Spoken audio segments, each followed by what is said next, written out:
Hello friends, आप सबका कक्षा 9 विज्ञान विषय के अध्याय 12 ध्वनि में हार्दिक स्वागत है। इस चैप्टर की हमने व्याख्या बहुत अच्छे से पढ़ ली है। वो क्लासेस आप चैनल की प्लेलिस्ट पर जाकर आराम से देख सकते हो। इस क्लास में हम पाठ के भीतर दिए गए जितने भी प्रश्न हैं उन सभी प्रश्नों को सॉल्व करेंगे। तो क्लास शुरू करने से पहले मेरी आपसे छोटी सी रिक्वेस्ट है कि यदि आप चैनल पर पहली बार आए हैं तो लाइक, कमेंट, शेयर और सब्सक्राइब जरूर करें। तो चलिए शुरू करते हैं।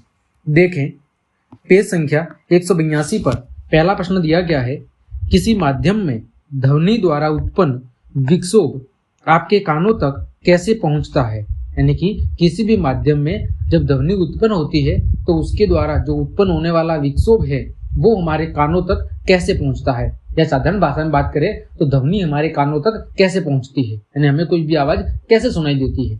तो देखें, इसका आंसर क्या होगा। जब कोई वस्तु कंपन करती है तो अपने चारों ओर माध्यम के कणों को भी क्या कर देती है, कंपमान कर देती है, यानी उन्हें भी कंपित कर देती है। ये कण कंपमान वस्तु से स्वयं चलकर हमारे कानों तक नहीं पहुंचते, यानी जो माध्यम के कण है वो गति नहीं करते हैं, बल्कि कंपमान वस्तु के सबसे नजदीक वाले माध्यम के कण अपनी संतुलित अवस्था से क्या होते हैं, थोड़े विस्थापित हो जाते हैं और अपने निकटवर्ती कण यानी अपने पास में जो कण मौजूद है उन पर बल लगाकर उन्हें भी क्या कर देते हैं, विस्थापित कर देते हैं और प्रारंभिक कण वापस अपनी मूल अवस्था में लौट आते हैं। यानी माध्यम के कण अपने पास वाले कणों को कंपमान यानी कंपित करके वो पुनः अपनी प्रारंभिक अवस्था में लौट आते हैं और माध्यम में ये प्रक्रिया तब तक चलती रहती है जब तक ध्वनि हमारे कानों तक नहीं पहुंच जाती। इस तरह माध्यम में ध्वनि द्वारा उत्पन्न विक्षोभ माध्यम के कण नहीं, विक्षोभ माध्यम से होता हुआ हमारे कानों तक क्या होता है, संचरित होता है। देखो कैसे, इसको मैं समझाता हूं। ये कोई स्पीकर है, यहां से समझ लीजिए ध्वनि उत्पन्न हो रही है। तो यहाँ पर ये जो वायुमंडल के कण हैं ये क्या हो जाएंगे, ये कंपित हो जाएंगे, यानी इनमें कंपन होना शुरू हो जाएगा। अब ये कण क्या करेंगे, अपने पास में जो कण मौजूद है उनको भी क्या करेंगे, कंपित कर देंगे और अपनी वापस अवस्था में आ जाएंगे। और इसी तरह ये प्रक्रिया कब तक चलती रहेगी, जब तक ये ध्वनि हमारे कानों तक नहीं पहुंच पाती। अतः माध्यम के कण कभी भी गति नहीं करते हैं, बल्कि वो एक दूसरे कणों को क्या करते हैं, कंपित करते रहते हैं, यानी आगे से आगे कंपित करते रहते हैं और इस तरह ध्वनि उन माध्यम के कणों के जरिए हमारे कानों तक पहुंच जाती है। ठीक है, चलिए अगला प्रश्न है पेज संख्या 182 पर।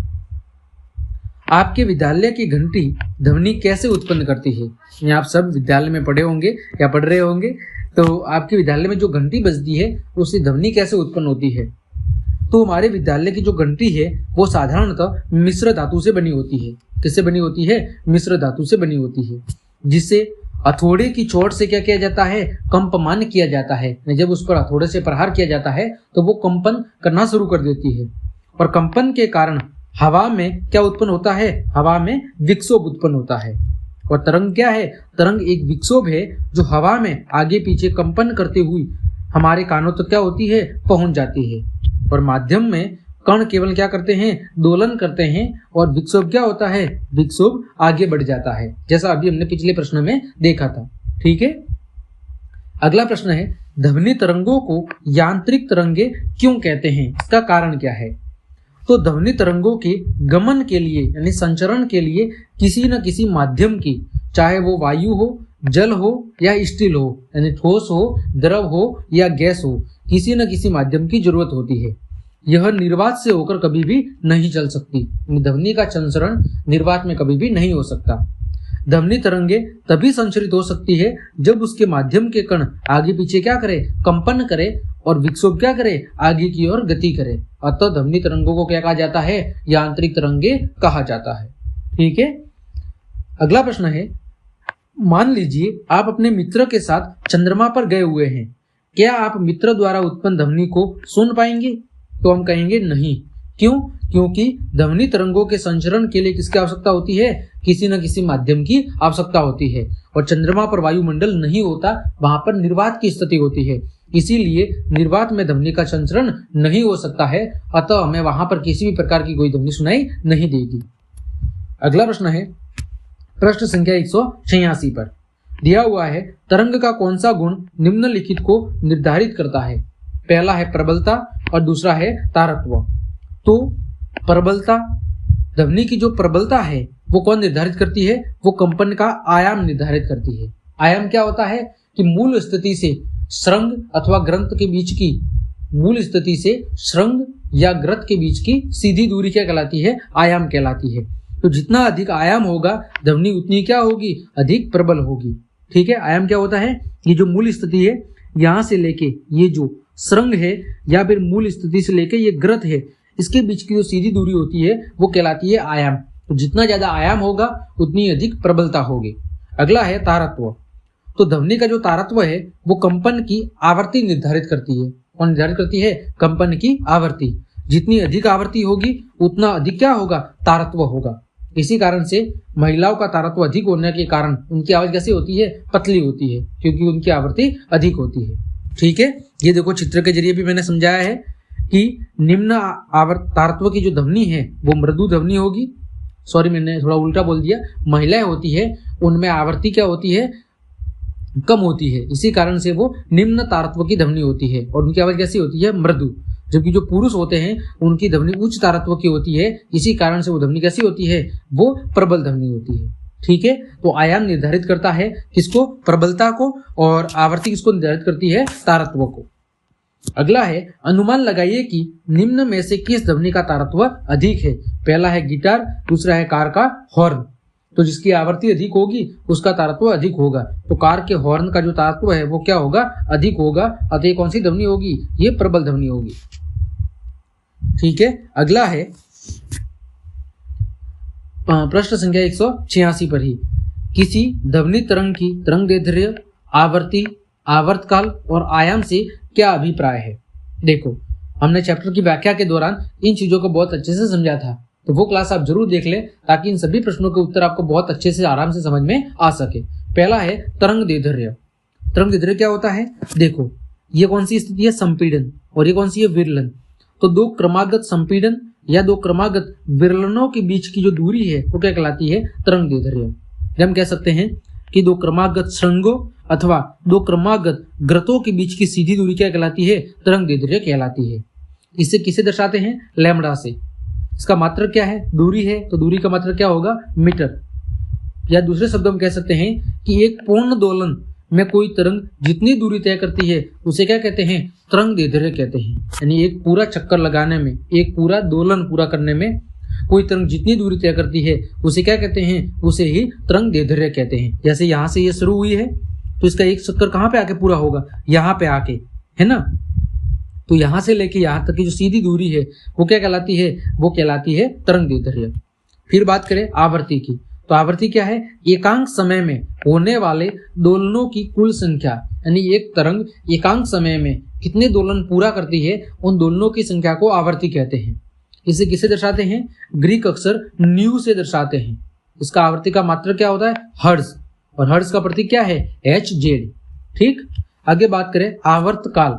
तो आवर्तकाल का मतलब है कि तरंग द्वारा माध्यम के घनत्व के एक संपूर्ण दोलन में लिए गए समय को, यानी एक तरंग के द्वारा एक दोलन को पूरा करने में जो लिया गया समय है वो क्या कहलाता है? आवर्तकाल। या कह सकते हैं दो क्रमागत संपीड़नों या दो क्रमागत विरलनों को किसी निश्चित बिंदु से गुजरने में लगने वाले समय को क्या कहते हैं? तरंग का आवर्तकाल। इसका मात्रक क्या है? सेकंड। और तरंग आवर्तकाल किसका? आवृत्ति का व्युत्क्रम होता है। ठीक है, फिर बात करें आयाम की, तो किसी तरंग के संचरण में माध्यम के कणों का मूल स्थिति के दोनों ओर अधिकतम विस्थापन, या तो मूल स्थिति से श्रृंग के बीच की दूरी या मूल स्थिति से ग्रंथ के बीच की दूरी। ठीक है, मूल स्थिति से दोनों ओर जो अधिकतम विस्थापन होता है उसे कहते हैं आयाम।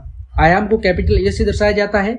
इसका जो मात्रक है वो क्या होता है? वो दाब या घनत्व का ही मात्रक होता है। ठीक है, और ध्वनि की जो प्रबलता है या जो मृदुता है वो आयाम से ज्ञात की जाती है। जितना आयाम अधिक होगा वो ध्वनि उतनी प्रबल होगी। ठीक है, आगे बढ़ते हैं। किसी ध्वनि तरंग की तरंगदैर्ध्य अथवा तथा आवृत्ति उसके वेग से किस प्रकार संबंधित है। तो तरंग के वेग का सूत्र होता है आवृत्ति गुणा तरंगदैर्ध्य। ठीक है, ये इसका संबंध है। तरंग का वेग v = न्यू गुणा लैम्बडा। तरंग का वेग v है, आवृत्ति न्यू है और तरंगदैर्ध्य क्या है? लैम्बडा। तो वेग बराबर न्यू गुणा लैम्बडा, ये इसका संबंध होता है। अगला प्रश्न है, किसी दिए हुए माध्यम में एक ध्वनि तरंग की आवृत्ति कितनी है? 220 हर्ट्ज, यानी न्यू का मान दिया हुआ है 220 हर्ट्ज, वेग कितना है? 440 मीटर पर सेकंड, तो तरंग दैर्ध्य कितनी होगी? देखो अभी हमने सूत्र देखा, v इक्वल टू न्यू गुणा लैम्बडा, में लैम्बडा निकालना है तो क्या होगा? v अपॉन न्यू, v क्या है? वेग, वेग कितना है? 440, आवृत्ति कितनी है? 220, 0 से 0 कट गया, 22 दूनी 44, लैम्बडा 2 मीटर आ गया। ठीक है, ये हल किया हमने। अगला प्रश्न, किसी ध्वनि स्रोत के 450 मीटर दूरी पर बैठा हुआ कोई मनुष्य 500 हर्ट्ज की ध्वनि सुनता है। स्रोत से मनुष्य के पास तक पहुंचने वाले दो क्रमागत संपीड़नों में कितना समय लगेगा? तो देखो क्या दिया हुआ है, एक तो आवृत्ति दी हुई है 500 हर्ट्ज, दूरी कितनी दी हुई है? 450 मीटर। हमें क्या निकालना है? समय। हमें पता है कि समय है वो आवृत्ति के क्या होता है? वो आवृत्ति के व्युत्क्रमानुपाती होता है। तो t equal to 1 upon v, sorry nu यानी आवृत्ति, तो 1/500 यानी 0.002 सेकंड, ये आ गया आपका आवर्तकाल। यहाँ पर जो 450 मीटर दूरी है इसका कोई मतलब नहीं है, ये केवल आपको भ्रमित करने के लिए दिया हुआ है। तो आपको सिंपल सूत्र लगाना है, t equal to 1 upon nu यानी आवर्तकाल बराबर 1 में आवृत्ति। ठीक, आगे प्रश्न संख्या 187 पे, ध्वनि की प्रबलता और तीव्रता में अंतर बताइए, दोनों में क्या अंतर होता है? तो देखो प्रबलता क्या है? प्रबलता ध्वनि के लिए कानों की संवेदनशीलता की माप है जो प्रबल और मृदु ध्वनि में अंतर कर सकता है। वही तीव्रता क्या है? तो एकांक क्षेत्रफल से 1 सेकंड में गुजरने वाली ध्वनि ऊर्जा को क्या कहते हैं? ध्वनि की तीव्रता कहते हैं। ठीक है, प्रबलता को कौन निर्धारित कौन करता है? वो करता है आयाम निर्धारित करता है, और तीव्रता को कौन निर्धारित करता है? तो वो आवृत्ति निर्धारित करती है तीव्रता को। ठीक है, प्रबलता भिन्न भिन्न प्रेक्षकों के लिए भिन्न भिन्न हो सकती है। ये किस पर निर्भर करती है? कानों की संवेदनशीलता पर। इसका मात्रक क्या होता है? डेसिबल। और तीव्रता क्या है? ये कानों की संवेदनशीलता पर निर्भर नहीं करती, और इसका मात्रक क्या होता है? वॉट प्रति मीटर होता है। ये दोनों में अंतर है। अगला प्रश्न, प्रश्न संख्या 188 पर, वायु, जल और लोहे में से किस माध्यम में ध्वनि सबसे तेज चलती है? तो आपको पता होगा कि ध्वनि की चाल ठोस पदार्थ में सबसे अधिक होती है। तो उसमें से ठोस कौन सा है? लोहा, तो लोहे में सबसे अधिक होगी। देखो यहाँ पर भी दिया हुआ है, लोहे में कितनी होती है? लोहे में होती है 5950 मीटर पर सेकंड। वायु में कितनी होती है? वायु में होती है 346 मीटर पर सेकंड। और जल में कितनी होती है? 1531 मीटर पर सेकंड। तो सबसे अधिक किसमें होती है? लोहे में, जो कि ठोस पदार्थ है। अगला 189 पर, कोई प्रतिध्वनि 3 सेकंड पश्चात सुनाई देती है। ध्वनि की चाल 342 मीटर पर सेकंड है, तो स्रोत और परावर्तक पृष्ठ के बीच कितनी दूरी होगी वो हमें बतानी है। तो देखो ध्वनि की चाल कितनी दी हुई है? 342 मीटर पर सेकंड। सुनने का समय यानी प्रतिध्वनि का समय कितना दिया हुआ है? 3 सेकंड। दूरी का सूत्र क्या होता है? 2d इक्वल टू v गुणा t, ये दिया हुआ है। तो d का मान क्या होगा? v गुणा t अपॉन 2। तो देखो v का मान दिया हुआ है 342, समय कितना दिया हुआ है? 3/2। इसको जब हल करेंगे तो 2 से काट लो, कितना हो जाएगा? ये 2 एकम 2, पीछे बचा 1 और 2, और ये कितना हो गया? 171 गुणा 3, तो ये कितना हो जाएगा? 513 मीटर। ये हो गया दूरी का मान। केवल हमने ये सूत्र लगाया है 2d equal to v upon v गुणा t, और यहाँ से हमें d का मान मिल गया। ठीक है, चलिए आगे बढ़ते हैं। 190 पर, कंसर्ट या जो सभागार होते हैं उनकी छतें वक्राकार क्यों बनाई जाती है? जो बड़े बड़े हॉल होते हैं जहाँ पर मीटिंग्स होती है, उनकी जो छतें होती है, ऊपर का जो छतें होती है वो कैसे बनाई जाती है? वक्राकार। इसका कारण क्या है? तो कंसर्ट हॉल की छतें वक्राकार इसलिए बनाई जाती है ताकि परावर्तन के बाद ध्वनि हॉल के सभी भागों में पहुंच जाए।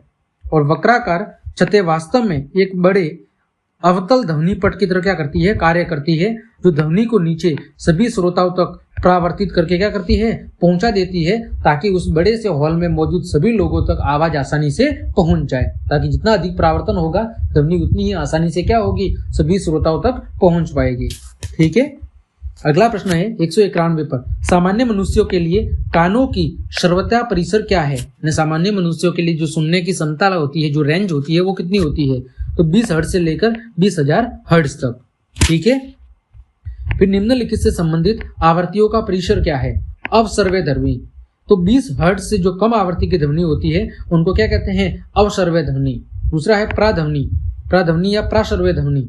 तो 20 किलो हर्ट्ज या 20,000 हर्ट्ज से अधिक की जो आवृत्ति की ध्वनि होती है उसे क्या कहते हैं? उसे प्राध्वनि या प्रासर्वैधर्मी कहते हैं। तो 20 हर्ट्ज से कम वाली ध्वनि को अवसर्वैधर्मी और 20,000 हर्ट्ज या 20 किलो हर्ट्ज से अधिक वाली ध्वनि को क्या कहते हैं? प्राध्वनि या प्रासर्वैधर्मी कहते हैं।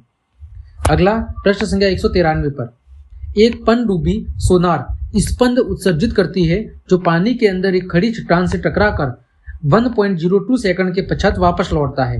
यदि खारे पानी में ध्वनि की चाल 1531 मीटर पर सेकंड हो तो चट्टान की दूरी ज्ञात करो। अब देखो दूरी का सूत्र अभी हमने देखा था, 2d = v गुणा t। हमें d का मान निकालना है तो v गुणा t/2। तो v का मान दिया हुआ है 1531, समय दिया हुआ है 1.02 और बटे में 2 का भाग। तो जब हम इसको सॉल्व करेंगे तो कितना आ जाएगा? 780.8 मीटर। यह आपकी आ जाएगी चट्टान की दूरी। उस पनडुब्बी से लेके चट्टान के बीच की दूरी कितनी होगी? 780.8 मीटर। तो इस प्रकार हमने आपके पाठ के भीतर दिए गए जितने भी प्रश्न थे उन सभी प्रश्नों को बहुत अच्छे से सॉल्व कर लिया है। उम्मीद करता हूँ सारे प्रश्न आपको बहुत अच्छे से समझ में आए होंगे। तो क्लास देखने के लिए आप सभी को धन्यवाद। अगर आपको मेरी ये क्लास पसंद आई है तो लाइक, कमेंट, शेयर और सब्सक्राइब जरूर कर दें। धन्यवाद।